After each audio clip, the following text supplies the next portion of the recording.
So, The Magician's Apprentice and The Witch's Familiar. I had originally made a review for The Magician's Apprentice, but wasn't really too happy with it, so I decided it's a two-parter, so might as well put the two together as a full review. And this is even still coming quite a few days later than I expected, but whatever, let's just get down to this. So overall, how does this work as a two-parter? Because actually on the day after The Witch's Familiar aired, there was a special feature length, as they were calling it, of the two parts together, and I was curious to see how does it work as a whole. And I gotta say, it doesn't really work. They just seem like two different episodes, really, that are connected just by their ending, basically, with something kind of at the start which connects them. Like, the whole Davros thing is somewhat throughout the first part in The Magician's Apprentice. But you see, here's the thing. I mean, I felt this even when viewing The Magician's Apprentice, is that it's got a lot of padding in it. The stuff with Eunice and, say, the stuff with the Doctor hanging out, I think it was in like the 12th century or something like that, and playing the guitar and all that stuff on the tank. Those parts of the episode, they were just they went on so long, and it really detracted from the story. Like, there's an interesting enough setup. I mean, yeah, okay, I gotta say, the setup to this overall storyline, where you see the Thal and Khalid war at a much earlier stage than when you see it in Genesis of the Daleks, and you get to see Davros when he's younger. And interestingly, there is actually a sort of a four-part series, I suppose you could say, made by Big Finish called I, Davros, which I highly recommend checking out. It's quite interesting. It goes into sort of his beginnings, but that would have taken place after, I guess after this point. So kind of after listening to that, it kind of gives me a different sort of, I don't know, really makes me think of the character of Davros a bit differently. It does make him a lot more interesting, I think. But I definitely thought it was quite shocking to find out that this boy was Davros, because although I knew that the Daleks were going to be in this one, I wasn't thinking by any means that this would go to the beginnings of, well, not the beginnings of Davros, but at least just to the point where he would be really young. And it just, the before the title started and he just said his name was Davros, it's just the Doctor's put in that position where we're just like, oh shit, what do we do now? Because I mean, he just leaves them. He's just like, oh no, I don't help Davros because he's evil, he's crazy. I mean, eventually he does save him, which I'll get to. Yeah, I mean, that opening was pretty cool to see. So we come from the title sequence, and we meet the character Colony Sarth, who, I gotta say, looks pretty cool. The sort of the basically made of snakes, and he's looking for the Doctor. He gets a bit repetitive. The amount of times he says, "Where's the Doctor?" in that hissy sort of voice. Yeah, I mean, it does get a bit repetitive. And he goes to various. Actually, he goes to the Shadow Proclamation, which is understandable. But what was up with that random bar that he goes to? I mean, which was cool, sort of like that time, the end of time, where you saw Captain Jack in a bar full of aliens, which was quite like Star Wars in the cantina. And I suppose this was a bit like that, just a mix of random aliens from all over the place. And I mean, a couple of things just on second viewing I did notice that was there, like I think it's called like something like the Blowfisher or something. I think it has a better name than that, from Torchwood. It's in Kiss Kiss Bang Bang. Yeah, and you see Ood and things like that there. But yeah, I'm not quite sure why Colony Sarth would go to such a random place as that to find the Doctor. But I don't know, whatever, he did it. He goes to Karn as well, which then links the little prologue that we got for the Magician's Apprentice, which showed the Doctor on Karn, which was, I mean, that prologue I wasn't very fond of. I found the dialogue in it was very vague, and I was a bit worried that maybe you might get a bit of stuff like that maybe in this story or something like that, sort of, because that is the sort of thing Steven Moffat can do sometimes, just dialogue that can be kind of just weird, just sort of, ooh, what is in this mystery box, just mystery, oh, the Doctor's last will and testament, what is this that's going to be set up for the whole series? And actually that is something I've got to point out now. Just going past the, actually just going straight to it, I'll touch on the other Clara stuff, but this idea with the last will and testament, this stuff about the Doctor's death, it just, there's nothing really special about it, because this is like the third time that we've had an idea about the Doctor's death. We had Series 6, which opened with the Doctor dying. Then we had Series 7, which at the end we came to the Doctor's tomb. And now we have this. I don't know where this is really gonna go. Probably nowhere really special. I don't know really, but it's just the sort of thing that when I saw that, it was just sort of like, whatever. I don't know. Just I feel often Moffat, he doesn't quite. He's not good at making original things anymore. He's. I don't know if I'd say he's exactly predictable. There are a lot of people who say he's predictable, but it's kind of more the case that when I'm watching the stories that he writes, I'm thinking, well, I've seen that before, and it is a bit annoying. And there is a specific reason why I really think Moffat should just go, which I will get to.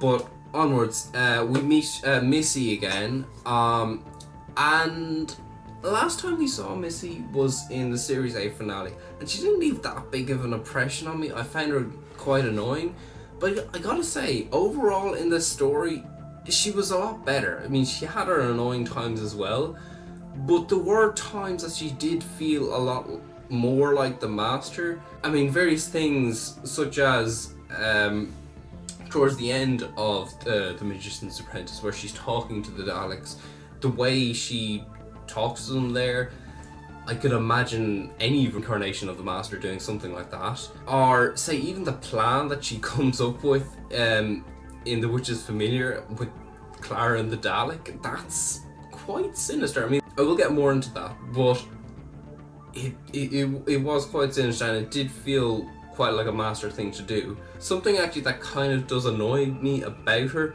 is that sometimes she might do something that's bad, but then she gives a comment straight after. Because I think something interesting about the Master is sometimes the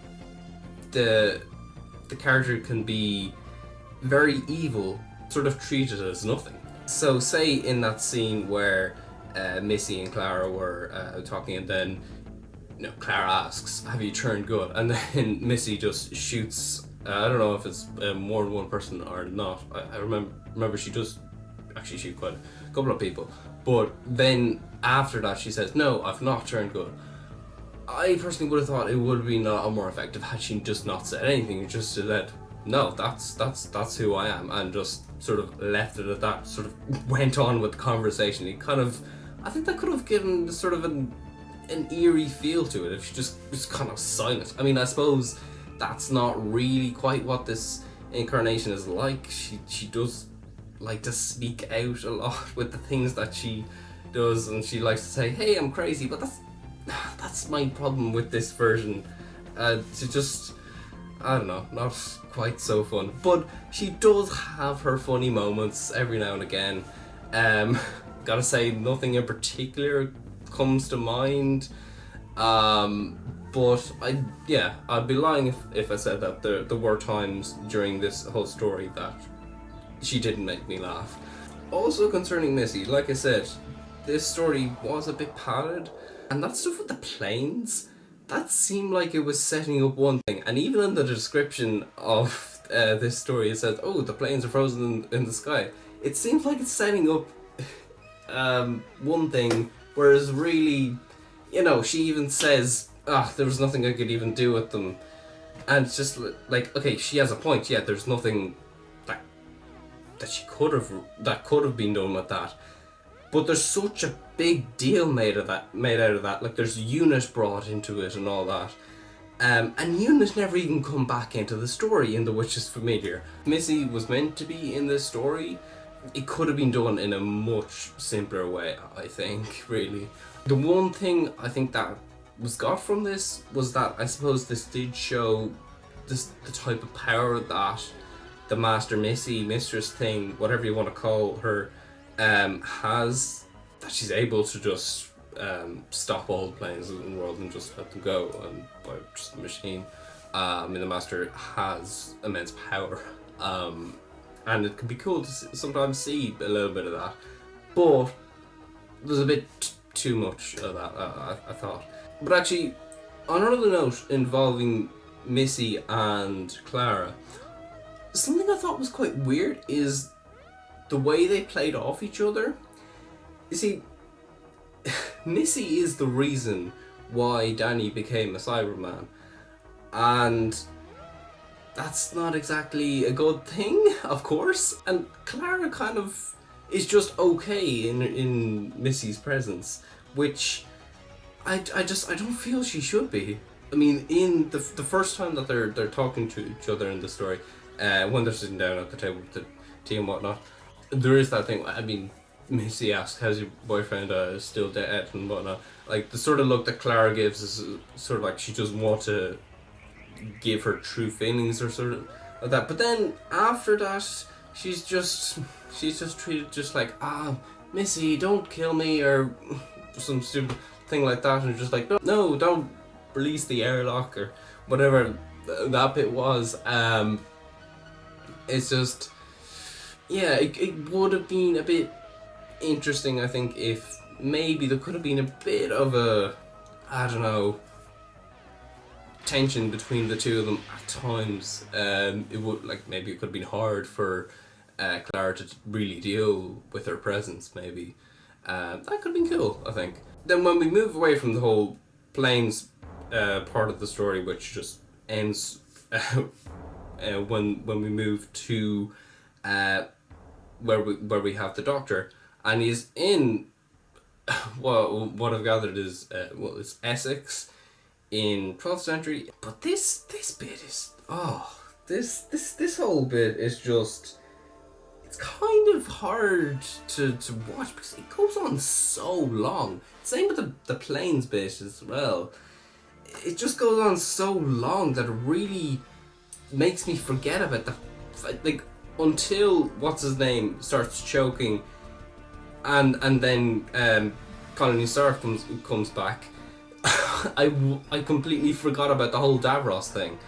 And really thinking about this, it really feels like this story as a whole, the two parts, was originally something, I don't know, like it would have been an opener, I suppose you could say, like Breath was last year, a 75-minute story.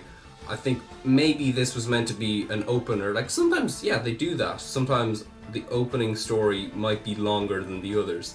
And I think that's what they were trying to do. But then, I don't know, they wanted to make it a two-parter.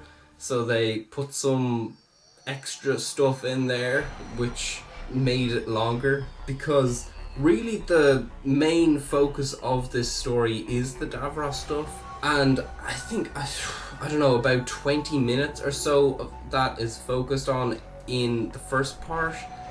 And then all the rest is just kind of filler, really. I mean, of course there's a reason for that, for some of that stuff happening, and it's not like you could take out those bits and then you'd be able to get to the Davros stuff no problem. I mean, because then obviously you just start the story and then they'd suddenly be there and you'd wonder, wait, how'd they get here?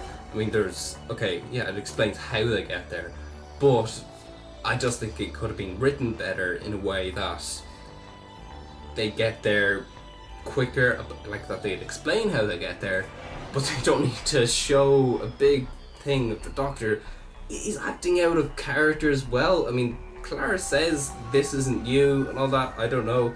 Is this what Capaldi's going to be like for the rest of the season? I don't know. I kind of hope not. See, what I like about Capaldi, like at least what I got from last season, is that he can be very serious. He can be very funny, actually, in a way that it can be unintentionally funny. But every now and again, he might have his sort of quirky moments, but it's never anything too extreme. Whereas in The Magician's Apprentice, with him coming out on that tank with the guitar, that is, and the sonic sunglasses as well, this stuff is... No, I don't want to see any more of this version of Capaldi. I mean, he still plays the role well, of course, there's no denying that, he's a great actor, but I just I'm really fond of the way the character is in this story. Not completely. I think in the scenes with Davros, those are actually quite good. I mean, I think Capaldi's acting in those scenes are particularly good. Like the scene where Davros shows the previous times the two of them talk to each other, which was a great fan service moment, which really helped with the story. It wasn't just put in there for nothing, but it was brilliant. Except for the Genesis of the Daleks one, because technically Davros wouldn't have been there. But the others still, it was still cool to hear those voiceovers and see the little things on the screen as well. So I've talked a lot more about The Magician's Apprentice more than The Witch's Familiar. And I think about The Witch's Familiar, it's also a sort of thing where I'm not entirely sure how to feel about this part, in that it's definitely got some good stuff. Again, Davros and the Doctor, the scenes between them are good. I think it's really weird I don't know, some of the logic that goes on there. I don't get why. Okay, first of all, they brought back that regeneration thing back from the Angels Take Manhattan, where you can just give away some of your regeneration. I don't care if it's something that's been done before. It still just doesn't make sense to me. I don't know how you can do that. It just doesn't make sense. I mean, it makes even less sense for the 11th Doctor to do it, because then we find out the next year that he's actually the last incarnation, so how was he meant to give some of his... But I'm not going to go into that. But yeah, so he gives some of his energy to... He wants to help Davros, and what he also does then is he ends up basically giving power to the Daleks in some way. I don't know. He was lying, which meant explosion of the Daleks, which also doesn't make sense. You see, what happens here is this wakes up the Daleks in the sewers, and somehow that makes the Daleks above all just explode, and just all of Skaro just explode. I don't know. And I mean, there are a lot of Daleks flying around in the sky. I mean, it's not like the Dalek mutants in sewers that they just fly up into the sky and just blow up these Daleks that are flying around or anything like that. I mean, the whole of the Skaro city just is gone by the end of the episode. I'd say by the... I don't know, but it's a lot of times that it's happened to Skaro. So Skaro's definitely got to come back at some point. You know, it's been done lots before. yeah, I don't quite understand that the whole what that all meant and how that really worked. As in, what exactly does it mean to have extra power? I don't know. I mean, the Daleks, at least what we see in the new series. Okay, fair enough. If you were giving extra power to Daleks, such as the ones you see in the original Dalek story, ones which you could just push down a lift shaft or something like that, and then that's the end of them. Those ones, fair enough. Those ones were pretty damn useless. And you saw every now and again in the classic series they've been quite bad. But new series, when we come to say 2005's Dalek, you see that these are Daleks that are able to stop bullets from hitting them. I mean, what is this extra power gonna do? Well, the old saying, "I'll explain later." Yeah, they don't. They don't say what's happening here. We just basically say something along the lines of, "We are more powerful." I mean, what? Oh god! Just when it was getting to some of this stuff in the episode, I was actually just kind of laughing at just some of what was going on. I honestly had no idea what they were trying to say. But that's that stuff. But aside from all that stuff, we have the Clara and Missy stuff, which seems to be again like in part one of the story. We have we have a lot of padding. This was kind of padded as well. Like we have, I don't know, about a 5-minute pre-title sequence, which is nothing. It really is just nothing. It's just Missy just talking about the Doctor for 5 minutes. Like, what really was the point in that? I mean, it's in this part that we do get some pointless fan service where you just see the first Doctor and then the fourth Doctor. Okay, being a big fan of all of Doctor Who, yes, I saw the first Doctor and fourth Doctor and was just like, oh, well, that's cool. But that was it. It was just like, oh, okay, that's cool. You see old version of the Doctor. That's it, really. I don't understand why they spend so long on just Missy saying this stuff. I really thought it was gonna surmount to a lot more than it did. I mean, all you really got by the end of this scene was how they escaped with the vortex manipulator, but like, come on. Did that really need to be the pre-title sequence? You could have had something, I don't know, something else, maybe something else involving the Daleks in the pre-title sequence, I don't know. And then, because it's so small a thing, it could have been explained after the title sequence, which could also have then given a bit of a, I don't know, extra wonders how they got out. Although, again, even when they did get exterminated, I mean, I knew it had something to do with teleport because neither of them obviously wouldn't have died. But yeah, it's padded in that part for sure. Then we have a lot of them just wandering about on the planet. And then we do get a callback, I guess, to the original first Dalek story, the Daleks, where Clara does go inside a Dalek. Very different to the original. When Ian goes inside the Dalek, they just lift off the top and then he just climbs inside. Whereas this one is a lot more elaborate. It opens up like that, and actually it did open up like that in Daleks in Manhattan.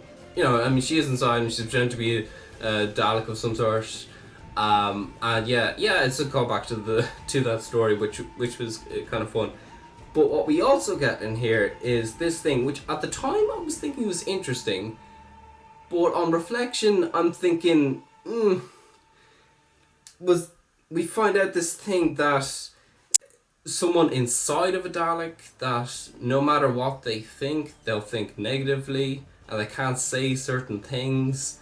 Which at first I was thinking, oh, that's actually kind of interesting. That adds an extra layer, but really, it doesn't really make sense, especially the mercy part. But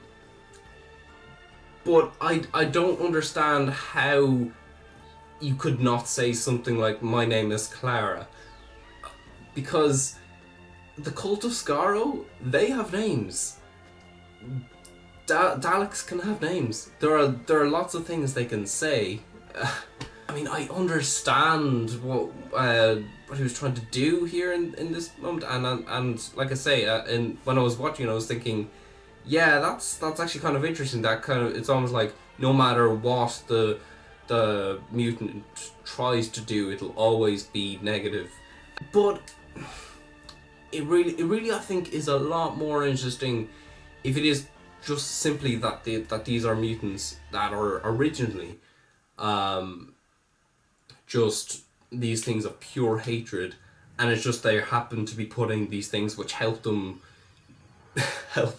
express this hatred by killing everything they can. But this thing, I don't know, is this ever gonna come back?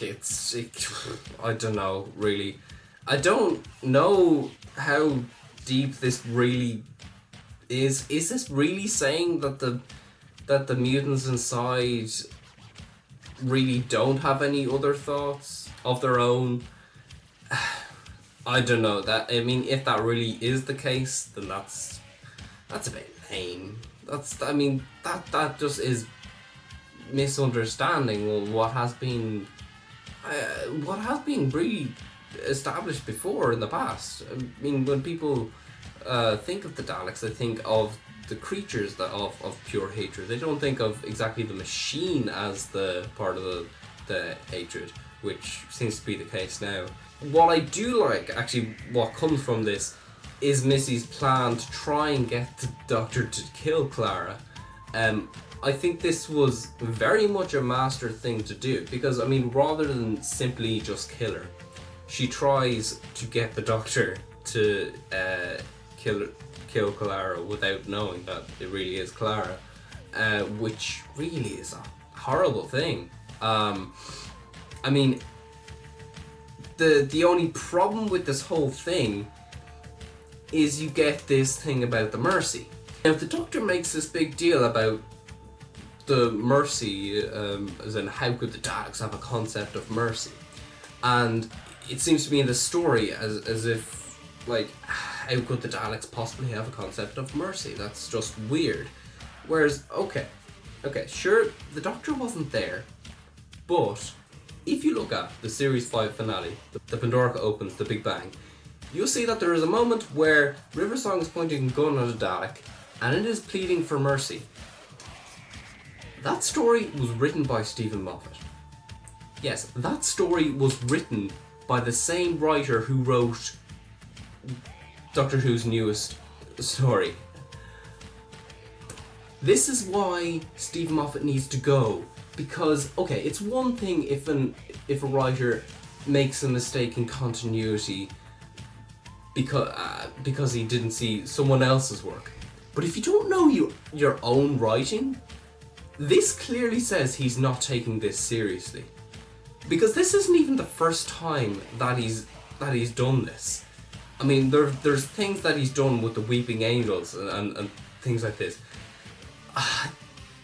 Jesus. Oh my god. Okay.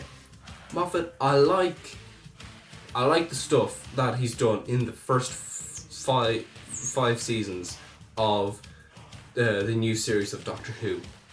After that, he should have gone after that. He really should have gone, because Series 6, okay, it had some good moments, but that really was sort of the decline of what I'd say kind of like the glory years of New Who, because you had just, that was really where Doctor Who started to go in this area of things being too grand and whatnot. And apparently he's staying for the next season, which does make me sad. It does make me sad.